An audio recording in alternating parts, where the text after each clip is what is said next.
Hello प्यारे बच्चों, जैसा कि आप जानते हैं बहुत जल्द आपके एग्ज़ाम्स स्टार्ट होने वाले हैं। तो इन दिनों आप अपने घर पर रहकर ही अपनी तैयारी कर रहे हैं। तो आज हम इस वीडियो की हेल्प से क्विक रिवीजन करने वाले हैं मैथ्स की। ठीक है, तो जैसा कि आप देख सकते हैं ये चैप्टर्स हैं जो आपके सिलेबस में आने वाले हैं इस बार। ठीक है, तो ये देखिए, थोड़ा सा इसको जूम करते हैं। The fish tail, shapes and angles, how many squares, parts and hole, does it look the same.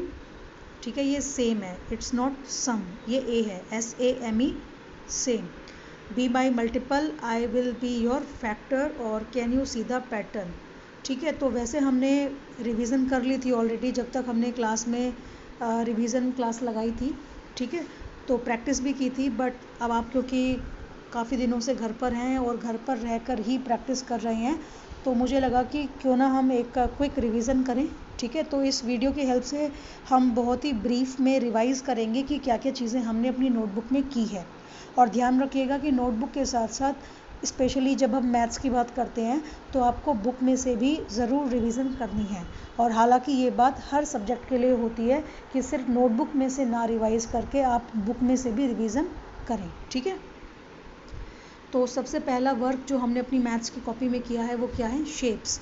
तो इसमें हमने अलग अलग तरह की शेप्स ली हैं और जिसमें हमने सीखा कि किस तरह से हम साइड्स को और कॉर्नर्स को काउंट कर सकते हैं। ठीक है, तो वीडियो में मैं बहुत ही क्विकली आपको रिवाइज़ करवाऊंगी, क्योंकि अगर बहुत आराम आराम से रिवीजन करेंगे तो क्या होगा, वीडियो बहुत ज़्यादा लंबी हो जाएगी। ठीक है, तो कॉपी के साथ साथ बुक में से भी आपको रिवाइज़ करना है। ठीक है, और अब देख सकते हैं जैसे कि ये ट्रायंगल है, जो ट्रायंगल है वो क्या होता है, 2D शेप होती है। रेक्टेंगल 2D शेप होती है। और इसके अलावा देखिए यहाँ पे सर्कल है, ये भी 2D शेप है। तो यहाँ पे जितनी भी शेप्स अभी बनी हुई हैं, ठीक है, पेंटागन, हेक्सागन, ये सब 2D शेप हैं। तो यहाँ पर क्वेश्चन किस तरह से बनता है, आपको कोई भी फिगर दी जाएगी, ठीक है, कोई भी शेप दी जाएगी और आपको कहा जाएगा कि उसमें आपको कॉर्नर्स या फिर साइड्स काउंट करनी होंगी। ठीक है, इसके बाद नेक्स्ट वर्क ये देखिए, ये है कुछ इंपॉर्टेंट टर्म्स। ठीक है, तो हालांकि आपके एग्ज़ाम में यहाँ से क्वेश्चन आना मुश्किल है क्योंकि इस तरह के क्वेश्चन ज़्यादातर बड़ी क्लासेस में पूछे जाते हैं, बट हमने कंसेप्ट को क्लियर करने के लिए इसको समझा था कि पॉइंट क्या होता है। तो नॉर्मल एक डॉट जो होता है ना, वो पॉइंट होता है। और देखिए इसे क्या कहते हैं, लाइन। इसका कोई एंड पॉइंट नहीं है, यानी देखो दोनों तरफ एरो है ना, इसका मतलब आप इसे यहाँ से भी बढ़ा सकते हो और यहाँ से भी बढ़ा सकते हो, ये कितनी ही लंबी बनाई जा सकती है। इनके कोई एंड पॉइंट या स्टार्टिंग पॉइंट नहीं है। ठीक है, फिर इसको कहते हैं लाइन सेगमेंट। इसके दो एंड पॉइंट है, यहाँ एरो नहीं है ना, इसका मतलब ये यहाँ पे शुरू है और ये यहाँ पर ख़त्म है, आप इसको और आगे एक्सटेंड नहीं कर सकते। ठीक है, फिर इसको रे बोलते हैं, ये एक तरफ से एक्सटेंड की जा सकती है और एक तरफ से ये बिल्कुल फिक्स रहेगी। ठीक है, इसके बाद ये देखिए, ये बहुत इंपॉर्टेंट है, ये हमने बहुत एक्टिविटीज़ की हेल्प से किया था कि ये एक एंगल बन रहा है यहाँ पे दो लाइंस के बीच में, और इस कॉर्नर को जहाँ डॉट लग रहा है ना, इसको वर्टेक्स बोलते हैं, और इसके जो बीच की जगह होती है उसको एंगल बोलते हैं। ठीक है, इसके बाद ये देखिए types of angles. Right angle, तो राइट एंगल इस तरह का होता है, एल शेप वाला। और उसके बाद अच्छा एक और बात, ये जो राइट एंगल होता है ये 90 डिग्री का होता है। 90 डिग्री से जितने भी छोटे एंगल्स होते हैं ना, उनको क्या कहा जाता है, एक्यूट एंगल। ठीक है, लेस देन 90 डिग्री। उसके बाद ये है ऑब्ट्यूस एंगल। ऑब्ट्यूस एंगल कौन से होते हैं, जो 90 से बड़े होते हैं और 180 से छोटे होते हैं। फिर स्ट्रेट एंगल, सीधी लाइन होती है एकदम 180 degree. Full rotation angle 360 degree यानी कि सर्कल। और ये होता है रिफ्लेक्स एंगल, जो कि 180 डिग्री से बड़ा होता है और 360 डिग्री से छोटा है, उसे इस तरह से डिनोट किया जाता है। यहाँ पर अब हमने समझा था प्रोटेक्टर का यूज़ कैसे किया जा सकता है। तो इस सर्कल से हमने बहुत सारी चीज़ें समझी थी। ठीक है, तो देखिए ये है क्या, ये आपका एक सर्कल है। और सर्कल में क्या होता है बच्चों, हमने डिस्कस किया था कि देखिए अगर हम सिर्फ इतने एरिया की बात करें तो ये 90 डिग्री है ना, ठीक है, और ऐसे देखोगे तो ये भी 90 है, ऐसे देखोगे तो ये भी 90 है, ऐसे देखोगे तो ये भी 90 है। तो आप कह सकते हो कि जब एक सर्कल बना तो ये देखो चार 90 डिग्री के एंगल्स आपस में ज्वाइन हो गए हैं। ठीक है, और अगर हम यहाँ से शुरुआत करें तो देखिए ये 0 डिग्री है, और ऐसे ऐसे ऐसे ऐसे घूमते जाएंगे तो यहाँ पे 90 डिग्री, यहाँ पे 180 डिग्री, यहाँ पे 270 और यहाँ पे 360, क्लॉक की तरह। ठीक है, तो हमने यहाँ पे एक सर्कल को 4 हिस्सों में बांटा है। वैसे तो हम जितने चाहे हिस्सों में बांट सकते हैं, बट यहाँ पर हमने 4 बराबर बराबर हिस्सों में एक सर्कल को बांटा है, और वो चारों ही हिस्से कितने कितने डिग्री के हैं, 90 डिग्री के हैं। ठीक है। इसके बाद ये देखिए, यहाँ पे कुछ क्वेश्चंस थे कि अगर आपको बोला जाए 90 डिग्री का एंगल बनाओ तो आप ऐसे बनाओगे। ठीक है। आप यहाँ पे ध्यान रखना, जब भी किसी डिग्री का कोई एंगल बनाने को आ जाए ना, तो आपको प्रोटेक्टर का यूज़ ही करना है। आपको ये नहीं सोचना कि 90 डिग्री तो ऐसे ही होता है, एल बना दो, नहीं, वो एक्यूरेट नहीं बनेगा। और हमेशा पेंसिल का और स्केल का यूज़ ही करना है, पेन का यूज़ नहीं करना है ड्रॉ करने में। फिर ऐसे ही आपको बोला जा सकता है 70 डिग्री, 60 डिग्री, 50 डिग्री, तो वो आपको बनाना है प्रोटेक्टर का यूज़ करके, जो कि हम ऑलरेडी सीख चुके हैं। इसके बाद यही कुछ एग्जांपल्स हैं, 120 डिग्री, 180 डिग्री। आप ये बिल्कुल मत सोचना कि जैसे कॉपी में करवाया है वैसे ही आएगा। ठीक है। देखो, पेपर का मतलब, एग्ज़ाम का मतलब होता है कि कुछ अलग भी आ सकता है, बट हाँ, अगर आपने तैयारी अच्छे से की है तो घबराने की ज़रूरत नहीं है। ठीक है। अगर क्वेश्चन हमारे करे हुए ना भी आए, अगर हमने अच्छे से पढ़ाई करी होती है ना, समझा होता है चीज़ों को, तो हम वो क्वेश्चंस भी सॉल्व कर लेते हैं जो हमें नहीं पहले हमने कभी देखे हैं। ठीक है। तो आपका काम है कि आपको जितना कराया है उसको आपको अच्छे से समझना है, बस। बाकी कोई आपको टेंशन नहीं लेनी है। ठीक है। इसी तरह से यहाँ पे बोला गया 360 डिग्री बनाओ, तो ये इस तरह से बना हुआ है। ठीक है। हम बढ़ते हैं अब आगे। अब यहाँ है कि क्लॉक के साथ ही एंगल्स के क्वेश्चन को मिक्स किया जाता है। कैसे किया जाता है, जैसे देखो आप यहाँ पे अभी क्या टाइम हुआ है, 3 o'clock, 3 बजे हैं। ठीक है। तो एग्ज़ाम में क्या होता है, कभी कभी ये बनाकर दे देंगे और आपसे बोलेंगे बताओ इसमें कौन सा एंगल है, तो आप बहुत आसानी से समझ जाओगे कि ये 90 डिग्री है। या फिर ये देखो, ये तो इसी तरह के क्वेश्चन है, यहाँ पर भी 90 डिग्री है। या फिर वो ऐसा भी कह सकते हैं कि ये एक टाइम है और इसमें 90 डिग्री का एंगल बना हुआ है, अब बताओ ये टाइम क्या है, तो आप बता सकते हो टाइम ये 9 बजे है, 9 o'clock है। इसी तरह से यहाँ पे कुछ क्वेश्चंस दिए गए हैं। ठीक है। चलिए, अब इसके बाद हम आगे बढ़ रहे हैं। देखो, ये वही वाला क्वेश्चन है, फिगर दी गई है आपको, एक शेप दी गई है। ठीक है। जो कि थोड़ी, देखो यहाँ पे एक एरो टाइप बना हुआ है। ठीक है। यहाँ पे कुछ अलग तरह की शेप है, तो आपको एंगल्स और साइड्स को काउंट करना है। तो ये बहुत ही आसान क्वेश्चन है, बस ध्यान रखिए कि जैसे जैसे आप पहले मार्क कर लो, उसके बाद काउंट करो। ठीक है। पहले काउंट करना शुरू कर दोगे तो हो सकता है कुछ मिस हो जाए, कुछ छूट जाए, बट आप पहले निशान बना लो कि अच्छा यहाँ पे एंगल है, यहाँ पे एंगल है, यहाँ पे एंगल है। उससे क्या होगा, कुछ छूटेगा नहीं, कुछ मिस नहीं होगा आपका। ठीक है।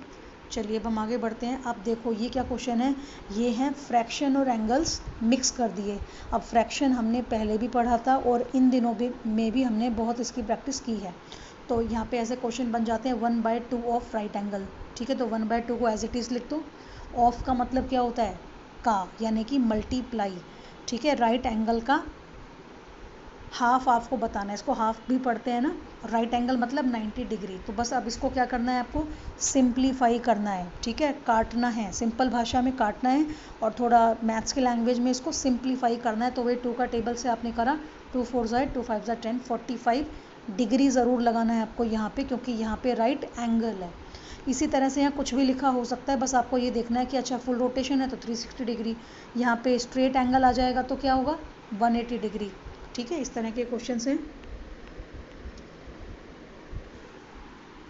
इसके बाद ये वही सेम है, यहाँ पर क्या है, ये देखिए ड्रॉ, ये तो मैंने आपको सिंपल सा प्रैक्टिस के लिए करवाया था कि एक स्क्वायर बनाओ, उसको 2 बराबर पार्ट्स में बांटो या 4 बराबर पार्ट्स में बांटो, तो किस तरह से आप इसको डिवाइड करोगे। अब यहाँ पे आता है वही फ्रैक्शन। क्या होता है फ्रैक्शन, मतलब जब आप किसी भी नंबर को a/b, ठीक है, इस फॉर्म में लिखते हैं, तो इस फॉर्म में लिखते हैं तो इस तरह से नंबर्स लिखे जाते हैं, जैसे कि 1/2, 3/4। तो ये जो लाइन होती है ना, इस लाइन से ऊपर वाले नंबर को न्यूमरेटर कहते हैं और नीचे वाले को डिनोमिनेटर कहते हैं। ठीक है। इसके बाद ये टाइप्स ऑफ फ्रैक्शन है, तो इसको भी मैं यहाँ पे स्किप कर रही हूँ क्योंकि वीडियो फिर बहुत ज़्यादा लंबी हो जाएगी। इस तरह के क्वेश्चंस आपने 4th क्लास में बहुत करे हैं, ऐसे शेड करके दे देते हैं और फिर कहते हैं शेडेड एरिया का फ्रैक्शन बताओ, तो 1/4 हो जाएगा। या अगर यहाँ पे अगर हम ये बोलें कि जो एरिया शेडेड नहीं है उसका फ्रैक्शन बताओ, तो कितना हो जाएगा, 3/4। ठीक है। जितना एरिया शेडेड है या नॉट शेडेड है वो ऊपर, और टोटल जो है फ्रैक्शंस वो टोटल जो पार्ट्स हैं वो नीचे। ठीक है। चलो, अब हम आगे बढ़ रहे हैं। देखो, ये बिल्कुल वही सिंप्लीफिकेशन वाले क्वेश्चंस हैं जो कि हमने क्लास में बहुत बार प्रैक्टिस करे हैं। 3/4 ऑफ 1000, तो क्या करना है, 3/4 फिर मल्टीप्लाई 1000, फिर इसको क्या कर दो, सिंप्लीफाई कर दो आप, ठीक है। हमेशा छोटे नंबर से आपको इसको कट करना शुरू करना है, ठीक है। इसी तरह के क्वेश्चंस यहाँ पे दिए गए हैं। उसके बाद ये वर्ड प्रॉब्लम्स हैं, तो वर्ड प्रॉब्लम्स भी सिंपल ही आएंगी आपके लेवल पे, बहुत ज़्यादा मुश्किल नहीं आएंगी, ठीक है। तो और यहाँ पर आप इसको पढ़ें ध्यान से, क्या दिया गया है वो लिख लें, और उसके बाद क्या पूछा गया है वो निकालें। अगर ऐसा हो कि आपने इंग्लिश लैंग्वेज में क्वेश्चन पढ़ा, आपको समझ में नहीं आया, तो कोई बात नहीं, आपका पेपर बाइलिंगुअल आता है, आप हिंदी में भी पढ़ सकते हो, इसमें कोई दिक्कत वाली बात नहीं है। आप हिंदी में रीड करो, क्वेश्चन को अंडरस्टैंड करो क्या पूछ रहा है, और फिर सॉल्व कर दो, ठीक है। इसी तरह से यहाँ वर्ड प्रॉब्लम्स हैं। उसके बाद ये पार्ट एंड होल में अगेन ये वर्ड प्रॉब्लम ही है कि एक फ्लावर है, ठीक है, उसमें 5 पत्तियाँ हैं, पेटल्स हैं, और उसमें से 2 रेड हैं, 3 ब्लू हैं, वो सब तरह के क्वेश्चन है। फिर ये इक्विवेलेंट फ्रैक्शन है। इक्विवेलेंट फ्रैक्शन में क्या होता है, आपको 2 फ्रैक्शंस होते हैं, 2 फ्रैक्शन दिए होते हैं, जैसे 3/4, 6/8। अब आपको बताना है कि ये दोनों बराबर हैं या नहीं है, तो बहुत आसान है। कैसे पता चलेगा, आपको 2 फ्रैक्शन दिए होंगे, आपको क्या करना है, पहले एक फ्रैक्शन ले लो, जैसे कि 3/4। अब आप इसको कट करके देखो, इसको सिंप्लीफाई करके देखो, ये और छोटा हो सकता है, नहीं हो सकता, क्योंकि 3/4 अपने आप में छोटा ही है, ये इससे छोटा नहीं होगा। 6/8 हो जाएगा, इसको कट करेंगे 2 से सिंप्लीफाई करेंगे, 2 3 जा 6, 2 4 जा 8। तो जब आपने इसको काटा तो ये क्या आया, ये 3/4 आ गया। इसका मतलब क्या है कि इसको जब हमने काटा, छोटा किया, तो ये 3/4 है, और यहाँ वाला फ्रैक्शन पहले से ही 3/4 है, तो ये दोनों क्या हैं, ये दोनों तो सेम हो गए। इसका मतलब ये दोनों ही फ्रैक्शन कैसे हैं, इक्वल हैं, ठीक है। तो यहाँ पे हर क्वेश्चन में ऐसे ही करना है, आपको काट कर देखना है और पता करना है कि क्या दोनों बराबर हैं।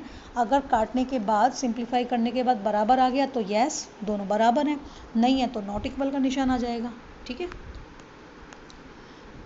इसके बाद सिमिट्री का मतलब होता है 2 फिगर्स को, 2 शेप्स को इस तरह से बराबर बराबर हिस्सों में बांट देना कि अगर आप एक के ऊपर दूसरे को रख दो तो बिल्कुल पता ना चले कि वो 2 हैं कि 1 है। इसकी भी हमने बहुत प्रैक्टिस की थी। जैसे इसमें किस तरह के क्वेश्चन ज़्यादातर आते हैं, कोई भी आपको शेप या फिगर दी जाएगी, शेप हो सकती है, फिगर हो सकती है, या फिर कोई नंबर हो सकता है 1 2 3 4, या फिर कोई अल्फ़ाबेट हो सकता है, और आपको कहेगा इसको सिमिट्री में बांटो, सिमिट्री में डिवाइड करो।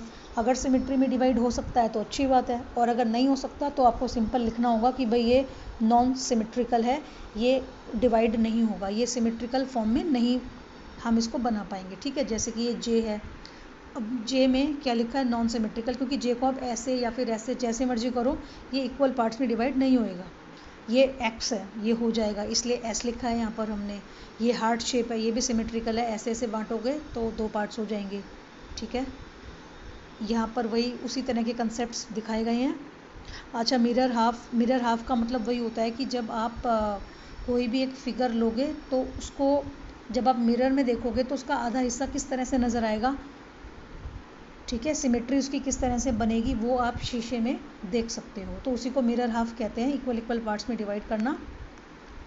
ये मिक्स्ड फ्रैक्शन है, ये भी हमने बहुत प्रैक्टिस किया है। इसमें क्या करना होता है, 3 and 2/4, तो 4 3 ज़ा 12, इन दोनों की मल्टीप्लाई होएगी, फिर +2 हो जाएगा, ठीक है। इसी तरह से इसको सॉल्व करना है साफ साफ। यहाँ पे वर्ड प्रॉब्लम्स हैं।